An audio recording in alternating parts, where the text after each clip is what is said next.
Hello વિદ્યાર્થી મિત્રો, રાસાયણિક ગતિકીનું લેક્ચર નંબર 5. અગાઉના લેક્ચરની અંદર આપણે એવું ભણ્યા હતા, શૂન્ય ક્રમની પ્રક્રિયા માટે વેગ સમીકરણ મેળવો. બરાબર, સંકલિત વેગ સમીકરણ મેળવો અને અર્ધ પ્રક્રિયા સમીકરણ, બે વસ્તુ શૂન્ય ક્રમની પ્રક્રિયા માટે મેળવ્યું. પ્રથમ ક્રમની પ્રક્રિયા માટે પણ એટલો જ અગત્યનો પ્રશ્ન છે. તો પ્રશ્ન તો આપણી પાસે છે કે પ્રથમ ક્રમની પ્રક્રિયા માટે સંકલિત વેગ સમીકરણ મેળવો. તો પહેલા તો આપણને ખબર છે કે પ્રથમ ક્રમની પ્રક્રિયા કહેવાય કોને?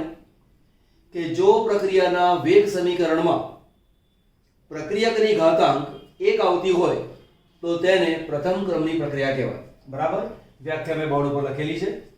તે ઉપરાંત આવું પણ કહી શકાય કે જો પ્રક્રિયાનો વેગ પ્રક્રિયકોની સાંદ્રતાના સમપ્રમાણમાં હોય તો પણ તેને પ્રથમ ક્રમની પ્રક્રિયા કહેવાય.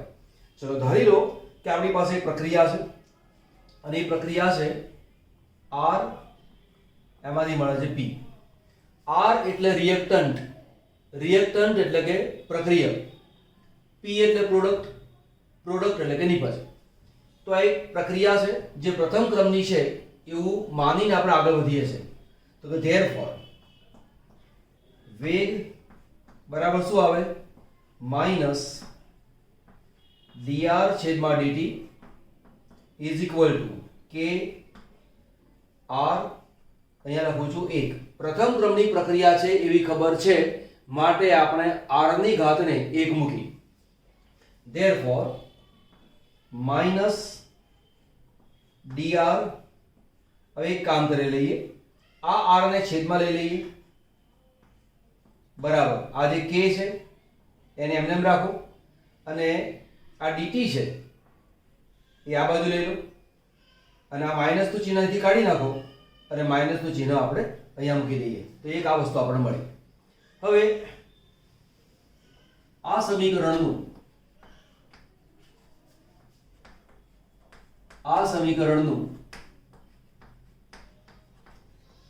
સંકલન કરતા,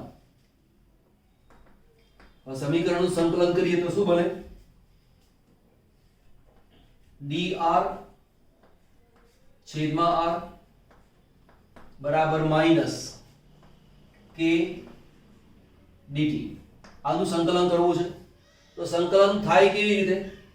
એક વસ્તુ આપણે બાજુમાં ક્લિયર કરી દઈએ કે દાખલા તરીકે આવું આપેલું હોય કે સંકલન dx by x, તો આનું સંકલન શું થાય? ln x. બરાબર, અને બીજું લઈએ કે જો આપણી પાસે આવું આપેલું હોય સંકલન dx, તો એનું સંકલન શું થાય? x થાય. બરાબર, બહુ ડિટેલમાં વિચારતા ના હોઈએ તો આટલું યાદ રાખો તો પણ ચાલે કે dx by x એનું સંકલન ln x થાય, એટલે ln e. બરાબર, અને dx છે એનું સંકલન શું થાય? x થાય. હવે એ પ્રમાણે આનું સંકલન કરવા જઈએ તો જો આ જેમ d છે એમ અહીંયા d છે, અહીંયા r છે એની જગ્યાએ x છે, અહીંયા r છે એની જગ્યાએ x છે. તો આના જેવું થઈ ગયું ને. તો આનું સંકલન ln x થતું હોય તો આનું સંકલન શું થાય? ln r. તો therefore આવું થશે ln r, આ બેઝ કયો ગણવાનો? e બરાબર માઈનસ k dt, જે dt dx છે એનું સંકલન x થાય તો dt એનું સંકલન શું થાય? t થાય. અને સાથે i સંકલન અચળાંક આવે. તો કે જ્યાં i બરાબર સંકલન અચળાંક. હવે આ જે સંકલન અચળાંક છે એની વેલ્યુ આપણને મળે કેવી રીતે? તો t બરાબર 0 સમય ઉપરથી મળે. બરાબર, તો આપણે કામ કરીએ કે i નું મૂલ્ય t બરાબર 0 સમયની સાંદ્રતા ઉપરથી મળે. ધારો કે t બરાબર 0 સમયે પ્રક્રિયકની સાંદ્રતા બરાબર R0 છે, બરાબર। તો આ જે સમીકરણ છે એને કહું છું સમીકરણ નંબર 1। તો એક કામ કરીએ, t બરાબર 0 સમય એટલે આ જે t આપેલો છે ત્યાં 0 મૂકીશું અને તે વખતે આ r છે એની કિંમત કેટલી મૂકીશું r0, તો કે આ મૂલ્ય સમીકરણ 1 માં મૂકતા તો શું બને, આ ln e r છે, r ની જગ્યાએ શું મૂકવાનું r0, તો અહીંયા લખીશું ln e r0 બરાબર માઈનસ k તો રહેવાનો જ છે એટલે k ગુણાકારમાં શું આવે 0 અને પ્લસ i, તો આ ગુણ્યા 0 કરો એટલે કિંમત શું બની જાય 0 થઈ જાય, તો therefore ln e r0 is equal to i। હવે આ જે i છે એ i ની કિંમત અહીંયા મૂકી દઈએ તો લખીએ આપણે કે i નું મૂલ્ય સમીકરણ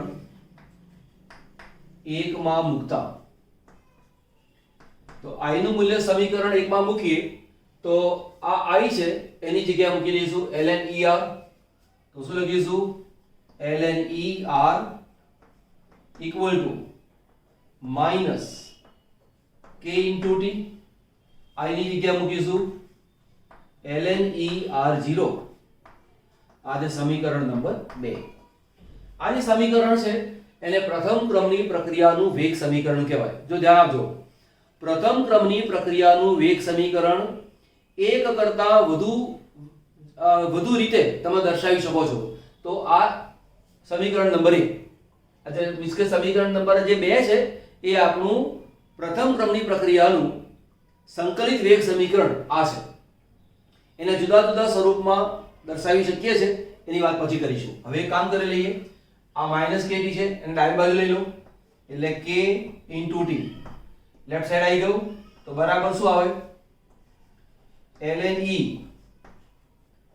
r0 અને પેલી બાજુ લઈ લો તો શું બને ln e r આવું બને। therefore આને પણ પ્રથમ ક્રમની પ્રક્રિયાનું સંકલિત વેગ સમીકરણ કહેવાય છે।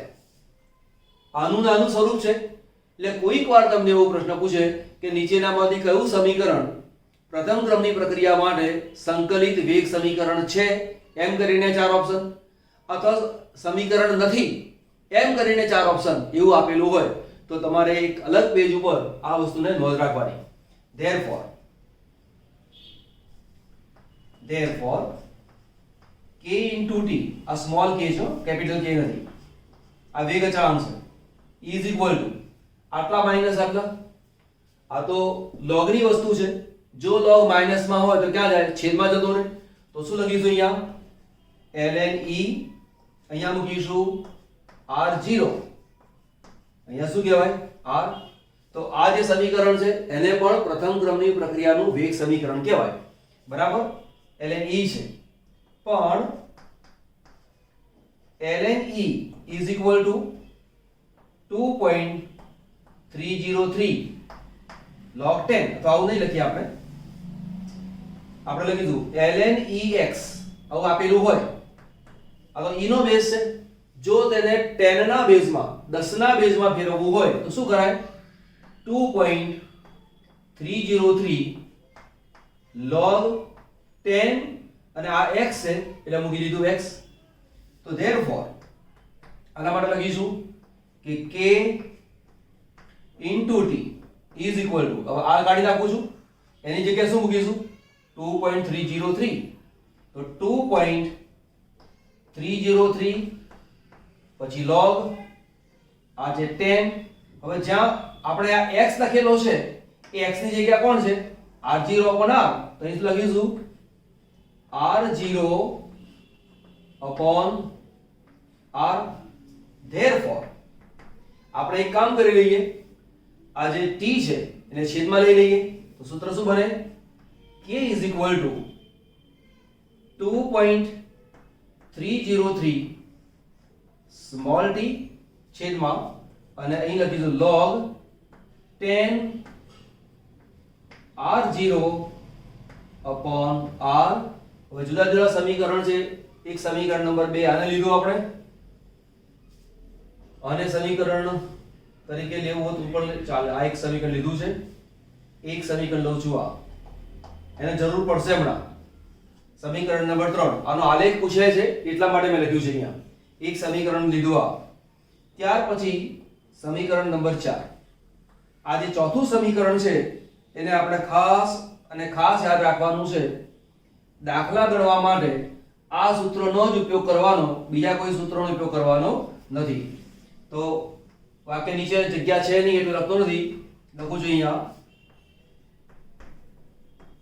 આ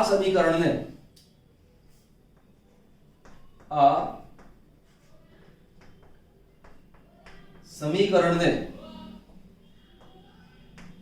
પ્રથમ ક્રમની પ્રક્રિયાનું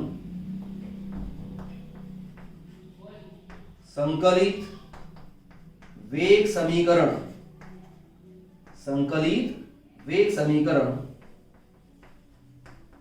કહેવાય. ચલો નોંધ કરી લો આટલો પોઈન્ટ. આ સમીકરણ મેળવ્યું આપણે.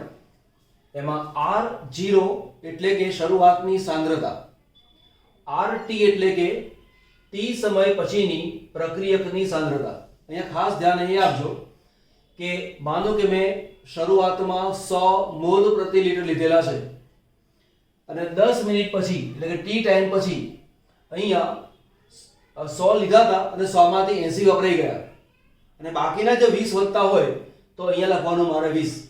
જે છેલ્લે સાંદ્રતા વધે છે તે, ફરી વાત કહું, આ પ્રક્રિયકની સાંદ્રતા અને આ નિપજની સાંદ્રતા નથી. આ પણ પ્રક્રિયકની સાંદ્રતા છે, આ પણ પ્રક્રિયકની જ સાંદ્રતા છે. બંને સાંદ્રતા પ્રક્રિયકની જ આવે. એક શરૂઆતની સાંદ્રતા અને બીજી છે t સમય પછીની સાંદ્રતા. ઓકે, આ સમીકરણ લખતા પહેલા આપણે એક સમીકરણ લખ્યું હતું. હવે માનો કે આ જે સમીકરણ છે એને આપણે સીધી રેખાના સમીકરણ y mx + c સાથે સરખાવીએ. એટલે y mx + c આ શું છે?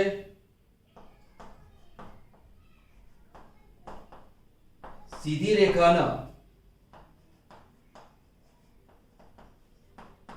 સમીકરણ સાથે સરખાવતા. તો આપણે y અક્ષ ઉપર શું લઈશું? જે y અક્ષ છે એની પર શું આવે? ln r. x અક્ષ જે આપેલી છે એની પર શું આવશે? mx + c એટલે કે t આવે. સમય જો તેવું છે તો ઢાળ કેવો આવે? માઈનસ ઢાળની વેલ્યુ -k આવે. દોરી દઈએ ગ્રાફ. આપણે ગ્રાફ આવો મળે. આ x અક્ષ, આ y અક્ષ, ઋણ ઢાળ મળે 0.0 ટાઈમ t. અહીંયા કિંમત મૂકીશું ln r. આ જે છે એ આંતરછેદ છે, આંતરછેદ, અને એની કિંમત કેટલી આવે? ln r0. આ જે ઢાળ છે એની કિંમત આવે છે -k. આને આમ લંબાવી દો તો આ થીટા મળે. એટલે જે tan થીટા જે છે એને શું કહેવાય છે? ઢાળ. એટલે કોઈક વાર તમને પૂછવામાં આવે કે ઢાળની વેલ્યુ પૂછેલી હોય તો tan થીટાનું જે વેલ્યુ આવે એને કહેવાય છે ઢાળ. ઓકે, આ જે સમીકરણ 2 છે એની પરથી ફરી આગળ વધીએ. સમીકરણ 2 ઉપરથી લાંબા લાંબા મુદ્દાઓ આયા જ કરશે. તમારા મનમાં થાય કે સર પરીક્ષાની અંદર પ્રથમ ક્રમની પ્રક્રિયામાંનું સંકલિત વેગ સમીકરણ તારવવાનું છે તો ક્યાં સુધી લખવાનું? તો આટલા સુધી લખવાનું. આ જે છે એ તો તેના જુદા જુદા સ્વરૂપો છે, એટલે ટેક્સ્ટબુક ની અંદર આ બધી વસ્તુ સળંગ લખીને આપેલી છે, એટલે તમને અંદાજ પણ ના આવે કે તમારે ક્યાં અટકવાનું ને ક્યાં નહીં અટકવાનું. તો બહુ ક્લિયર કરાવી દઉં. જો તમને 2 કે 3 માર્કનો પ્રશ્ન પૂછેલો છે, 3 માર્કનો નોર્મલી પૂછે, એમાં 1 માર્ક આખામાં જતો રહે, એનો ગ્રાફ દોરવાનો આવે, તો એ ગ્રાફ પછી પાછળની વાત કરીશું, પણ થિયરી આટલા સુધી તમારે લખવાની આવે એનું ધ્યાન રાખજો. બરાબર? પછી અમુક જે ગ્રાફ દર્શાવવાના આવે એ ગ્રાફ પણ તમારે દર્શાવવાના. ચલો સમીકરણ 2 ઉપરથી. સમીકરણ 2 આ છે આપણી પાસે. હવે એક કામ કરી લઈએ. ધારો કે t1 સમયે વાત લઈએ તો અહીં શું મૂકવાનું મારે?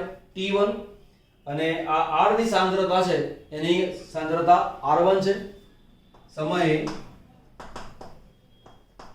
પ્રક્રિયકની સાંદ્રતા બરાબર r1 અને t2 સમયે પ્રક્રિયકની સાંદ્રતા r2 છે. therefore આના માટે લખું તો શું થાય? ln e r1 is equal to minus k t1, આ t1 મૂક્યું, પ્લસ ln e r0 તથા t2 સમય ln e r2 ની સાંદ્રતા માઈનસ k t2, અહીંયા એટલે કે ln e r0. હવે આપણે આ સમીકરણ પછી આગળ વધીએ છીએ. બરાબર? તો આ જે સમીકરણ 4 છે, તો આ જે સમીકરણ છે એ સમીકરણ કહું છું 5, આને સમીકરણ કહું છું 6, જેથી આપણને અનુકૂળતા બહુ આવે. હવે શું કરીશું? 5 માંથી 6 બાદ કરતા, તો આની અંદરથી આ બાદ કરીએ છીએ તો શું આવે? ln e r1 minus ln e r2 is equal to minus k into t1 plus ln e r0. હવે આને માઈનસ કરીએ છે એટલે આ માઈનસ કરવાથી શું બને? પ્લસ બને. સાયન્સના વિદ્યાર્થીઓ છો એટલે ખબર પડે. ધ્યાન આપજો. આખી વિગતને આપણે માઈનસ કરીએ છીએ એટલે આની આગળ શું છે? માઈનસ છે, એટલે માઈનસ માઈનસ શું બને? પ્લસ. તો શું બને અહીંયા? પ્લસ k t2 અને આ પ્લસ એની જગ્યાએ શું બને? Minus ln e r0. હવે તમે જુઓ કે આ ln e r0 અને આ પ્લસ અને માઈનસ એટલે આ કેન્સલ અને આ કેન્સલ થઈ જાય. હવે આનો ભાગ તમારે લેવો હોય તો શું લખાય? therefore ln e r1 આ છેદમાં જાય, શું બને? r2 બરાબર. હવે અહીંયા તમે જુઓ આ k2 છે ને પહેલા મૂકી દઉં છું, k t2 minus k t1 બોલો ચાલે? હવે આ બંનેની અંદર k અને k સામાન્ય છે તો હું આવું પણ દર્શાવી શકું છું. આ k લખતો નથી અહીંયા t2 minus t1 એવું પણ હું કરી શકું છું. બરાબર? તો ln e r1 છેદમાં r2 બરાબર k t2 minus t1. આ રીતે પણ તમે સમીકરણને દર્શાવી શકો છો. બરાબર? આટલું નોંધ કરી લો, પછી આપણે આગળ વધીએ. અહીંયા જો કે જગ્યા છે જ, આપણે કામ કરી લઈએ. આ k ને સૂત્ર કરતા બનાવી દઈએ તો k is equal to 1 છેદમાં t2 minus t1 ln e અને ત્યાર પછી શું આવશે? r1 છેદમાં r2. તો એક સમીકરણ આપણને મળે છે. આ જે સમીકરણ નંબર કયો આવ્યો? આ 5, આ 6, તો આ સમીકરણ નંબર મળી ગયો આપણને 7. તો આ જે સમીકરણ છે એ પણ પ્રથમ ક્રમની પ્રક્રિયાનું જ સમીકરણ છે. પ્રથમ ક્રમની પ્રક્રિયાનું સંકલિત વેગ સમીકરણ. બરાબર, હવે નોંધી લો. ચલો, હમણાં આપણે આ સમીકરણ 2 અહીંયા લખી દો. બરાબર, હવે આ સમીકરણ માટે આવું કરે અને આ બાજુ લઉં છું તો આવું થશે ln e r minus ln e r0 is equal to minus k into t. Minus માં છે એટલે છેદમાં જતું રહે, એટલે therefore ln e r છેદમાં r0 is equal to minus k into t. હવે આ જે સમીકરણ છે એમાં ln એટલે કે ઘાત છે, એનો પ્રતિઘાતાંક લેતા એટલે કે બંને બાજુ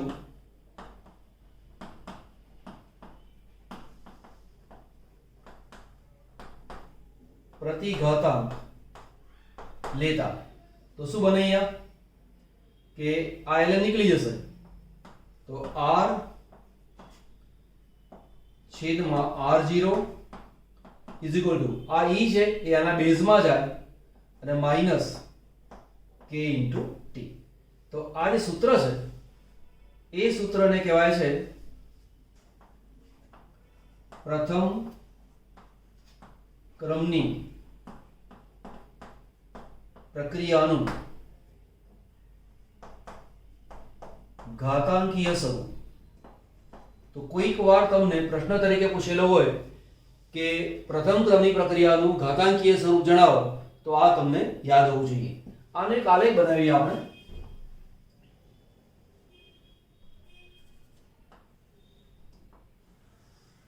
આલેખ દોરીએ છે, આને આમ પણ લખાય, આવું પણ લખી શકાય. r is equal to r0 આ બાજુ લઈ લો, r0 into e minus k into t. આને પણ એ જ કહેવાય, બીજું કંઈ જુદું અલગ નથી. આને આપણે અહીંયાથી ગુણાકારમાં લઈ લીધેલું છે એટલા માટે. બરાબર, હવે આપણે એક કામ કરી લઈએ. આ જે r છે એને y અક્ષ ઉપર લઈએ અને જે t છે એને આપણે x અક્ષ ઉપર લઈ લઈએ. તો આ છે y અક્ષ, આ છે આપણી પાસે x અક્ષ.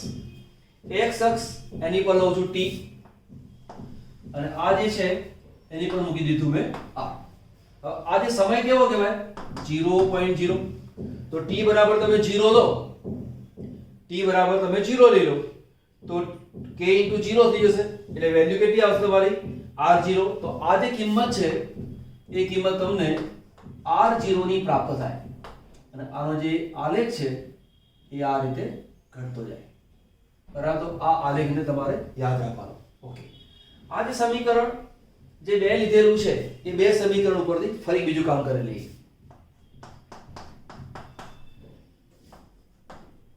સમીકરણ 2 ઉપરથી તો બે સમીકરણ લખું છું. આ ફરી લખતો નથી, લખી દઉં છું અહીંયા. અહીં લખું છું ln e આ છે r is equal to minus k into t plus ln e r0. બરાબર, હમણાં આપણે કહ્યું હતું, તમને યાદ હશે જ પણ ફરી લખી દઉં છું અહીંયા. ln ex આવું આપેલું હોય તો શું લખાય 2.303 log 10x. બરાબર, આ આપણને સૂત્ર છે એવું માની લેવાનું. આની વેલ્યુ આ રીતે આવે અને યાદ રાખી મૂકવાની. તો આ જે e છે એને કાઢી નાખવું છે, આ e છે એને કાઢી નાખવું છે તો શું કરવું પડે?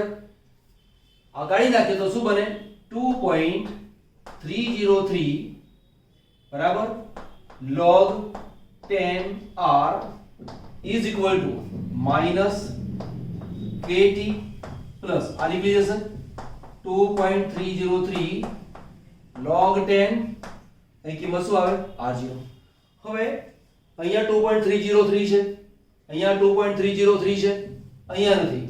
આ સમીકરણને 2.303 વડે ભાગી દઈએ તો કે આ સમીકરણને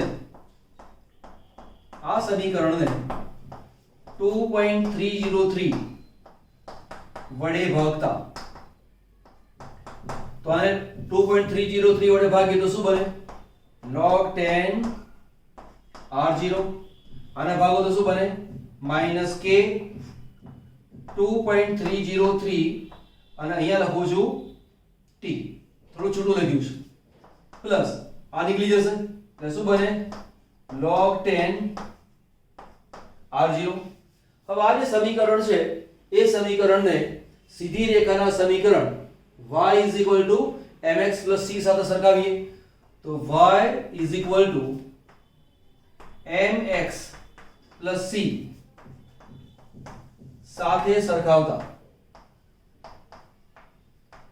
સાથે સરખાવી દઈએ તો જુઓ આલેખ મળશે આ રીતે। આ આપણી y અક્ષ, આ બની ગયું x અક્ષ। y અક્ષ ઉપર કોણ છે? હા, એક મિનિટ, આ લેના। તો અહીંયા આપણી પાસે કિંમત આવશે log 10 r। log 10 r માં 10 ઘણી વખત લખવામાં આવતું નથી, જ્યારે ન લખેલું હોય તો સમજી લેવાનું કે log 10 ની જ વાત ચાલે છે, બરાબર। આપણા જે કોર્સમાં ભણવાનું આવે એ log 10 જ આવે। આ કિંમત મૂકી, ત્યાર પછી x અક્ષ ઉપર શું મૂકવાનું? t મૂકી દેવાનું। તો આનો જે આલેખ છે એ કેવો મળે? આ x અક્ષ છે, આલેખ આ રીતે મળે। આ જે વેલ્યુ છે એ આંતરછેદ છે, આ બની ગયું આંતરછેદ। આંતરછેદની વેલ્યુ કેટલી આવે? -k છેદમાં 2.303 સોરી આંતરછેદ છે, આ તો ઢાળની વેલ્યુ છે। આંતરછેદ બરાબર log 10 અહીંયા શું આવે r0 અને આ જે છે એ કોણ છે? ઢાળ છે।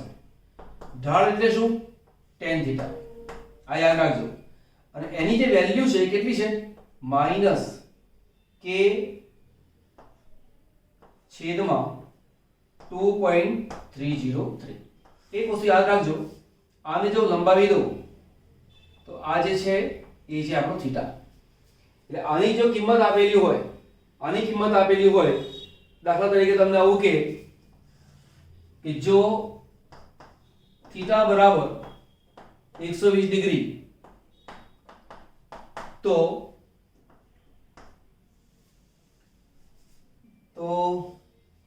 k શોધો। તો આપણને ખબર છે tan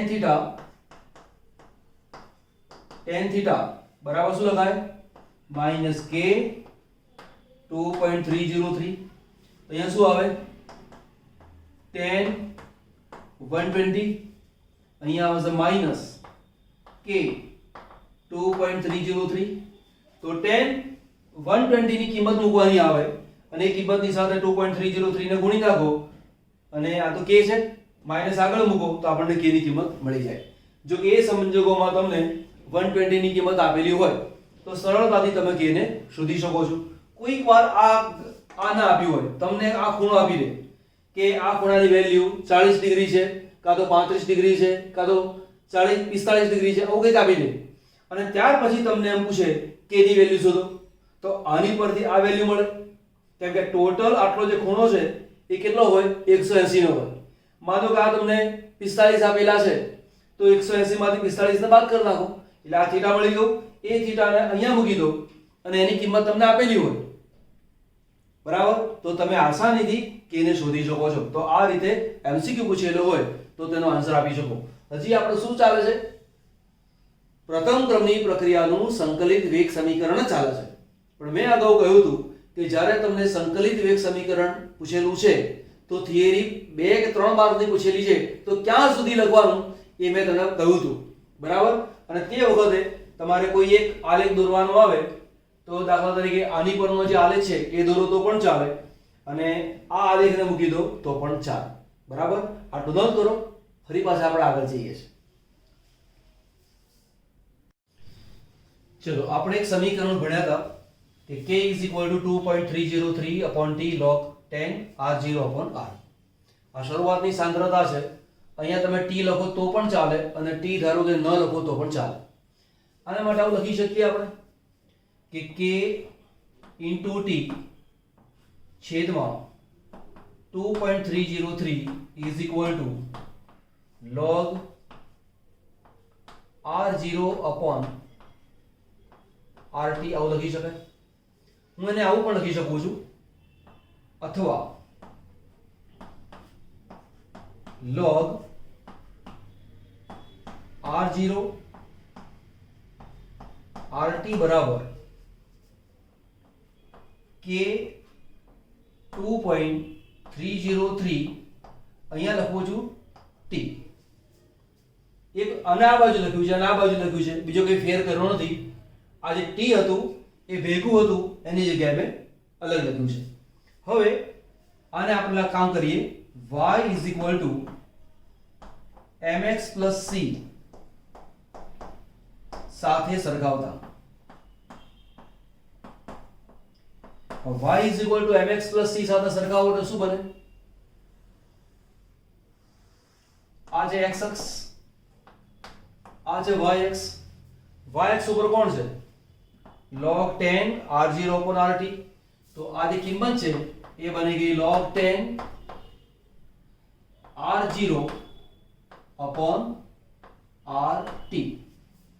પછી x અક્ષ ઉપર કોણ? t, એટલે મૂકી દીધું મેં t.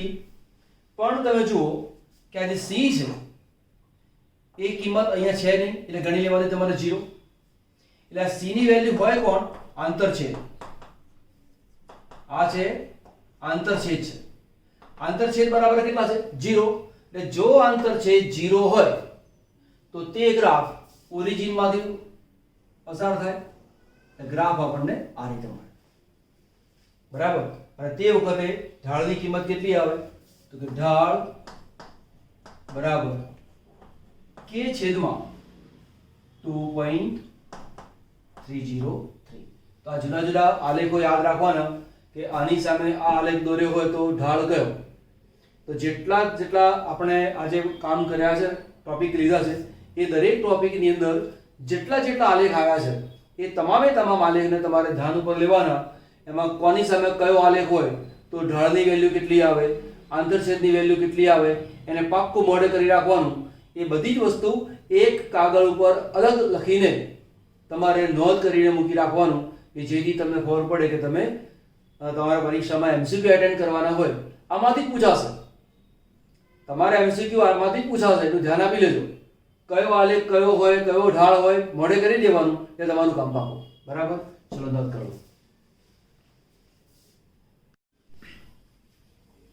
હમણાં આપણે જે ભણ્યા એની અંદર પ્રક્રિયકો અને નિપજો દ્રાવણ સ્વરૂપમાં છે એ રીતે ભણ્યા. પણ પ્રક્રિયક અને નિપજ બંને વાયુ સ્વરૂપમાં હોય તો તમે જુઓ. દાખલા તરીકે આપણી પાસે એ એક પ્રક્રિયક છે, એમાંથી બી અને સી બે નિપજ તરીકે પ્રાપ્ત થાય છે. આ વાયુ સ્વરૂપમાં છે, આ પણ વાયુ સ્વરૂપમાં છે અને આ વાયુ સ્વરૂપમાં છે. આપણે ધારણા કરી લઈએ કે ધારો કે t બરાબર 0 સમયે દબાણ. તો દબાણ માટે સ્મોલ p બરાબર આંશિક દબાણ છે એટલા માટે, એટલે અહીં લખું છું આંશિક દબાણ.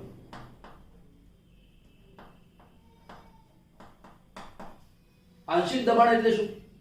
તો જુઓ, લખી દઉં છું અહીંયા PI ઇનિશિયલ આંશિક દબાણ.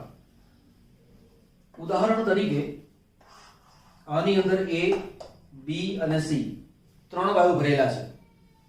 એમાં A નું દબાણ 200 મિલીમીટર છે,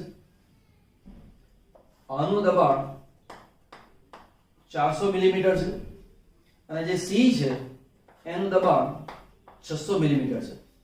તો ટોટલ તમે દબાણ ગણવા જાઓ તો 1200 થયું. પણ એ 1200 ની અંદર A નું દબાણ તો માત્ર 200 જ છે. તો આ A ને એનું જે દબાણ છે એનું પોતાનું વ્યક્તિગત દબાણ થયું, અને પોતાનું વ્યક્તિગત દબાણ એને કહેવામાં આવે છે આંશિક દબાણ.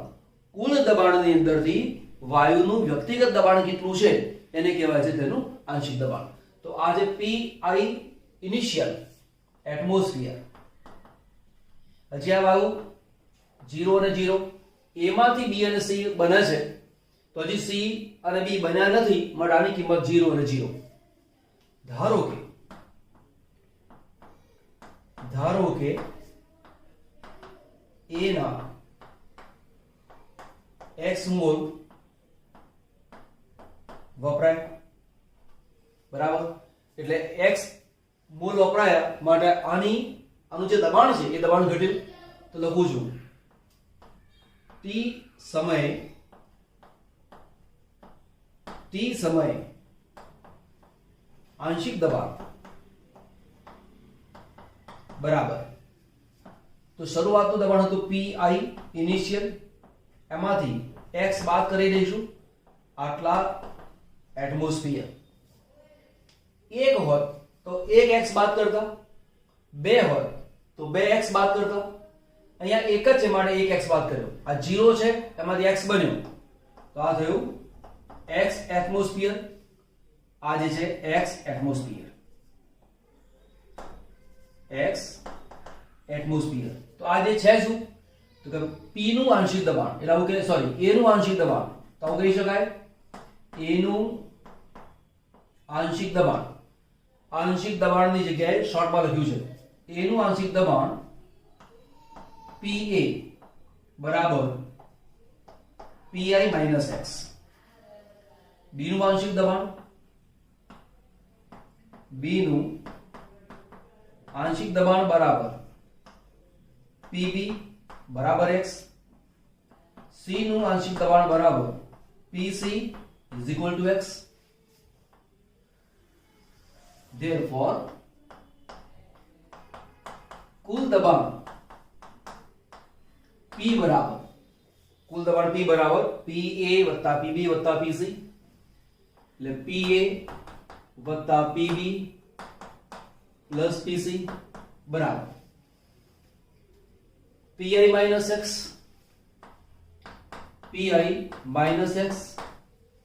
Plus x plus x plus x plus x, તો ઇઝ ઇક્વલ ટુ આ બે કેન્સલ થયા, તો શું બને PI પ્લસ x.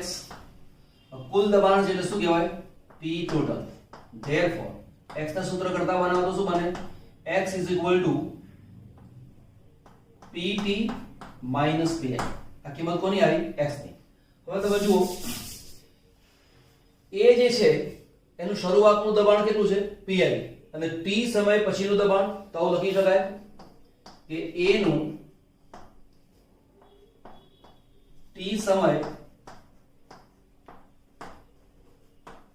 પછીનું દબાણ બરાબર PA છે, બરાબર. અથવા લખીશું PA પણ નહીં આવે, દબાણ બરાબર PI માઇનસ x છે, આટલા બરાબર. હવે આ જે x છે એની જગ્યાએ કિંમત મૂકી દઈએ તો શું બને PI માઇનસ x ની કિંમત મૂકો PT માઇનસ PI બરાબર PI minus PT plus PI બરાબર બેનો સરવાળો કરો શું બને 2PI માઇનસ PT. તો આ શું થયું a નું t સમય પછીનું દબાણ. હવે આપણને એક સૂત્રની ખબર છે કે પ્રથમ ક્રમની પ્રક્રિયા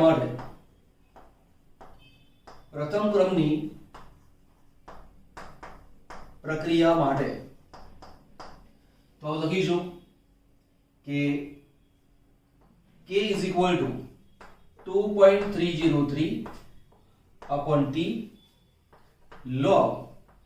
અહીંયા શું મુકતા હતા શરૂઆતની સાંદ્રતા, તો અહીંયા આપણે શું લખવાનું શરૂઆતની સાંદ્રતાની જગ્યાએ શરૂઆતનું દબાણ, તો શરૂઆતનું દબાણ કેટલું છે PI, એટલે અહીંયા દર્શાવીશું PI.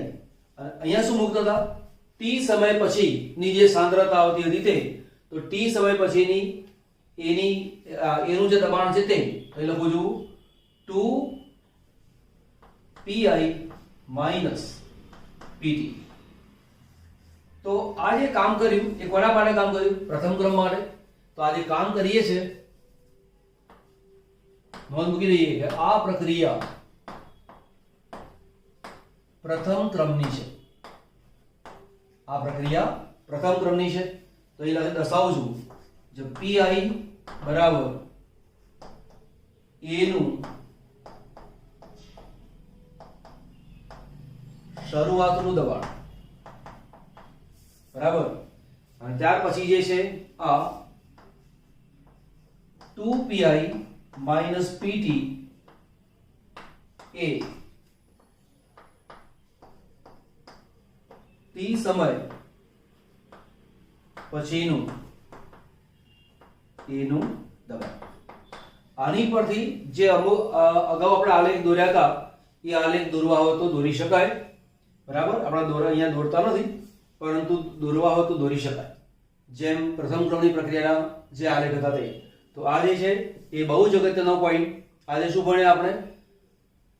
પ્રથમ ક્રમની પ્રક્રિયા માટેનું સંકલિત વેગ સમીકરણ અને તેના જુદા જુદા સ્વરૂપો બરાબર. થિયરી પૂછાય છે, આ પણ થિયરી પૂછાય. દાખલા માટે આ બધા સૂત્રોને તમારે બરાબર યાદ કરી લેવાના. પ્રથમ ક્રમ માટે આપણે લખી દીધા છે જુદા જુદા સ્વરૂપો. 8 સ્વરૂપ લખ્યા છે. એક આ છે એ વાયુ રૂપ માટે લખેલું છે અને ઢાળ આ જે સ્વરૂપ આપેલું છે આલેખનું સ્વરૂપ. આલેખ બરાબર. આલેખ આપેલો હોય તો ઢાળ કેટલી કિંમત આવે તે અને તેના આંતરછેદની કિંમત કેટલી આવે તે. અહીંયા આંતરછેદ નહીં મળે કેમ કે ઓરિજિન એટલે કે મૂળમાંથી પસાર થાય છે માટે ના થાય બરાબર. આટલું નોંધ કરી લો, તમને બહુ જ કામમાં લાગશે.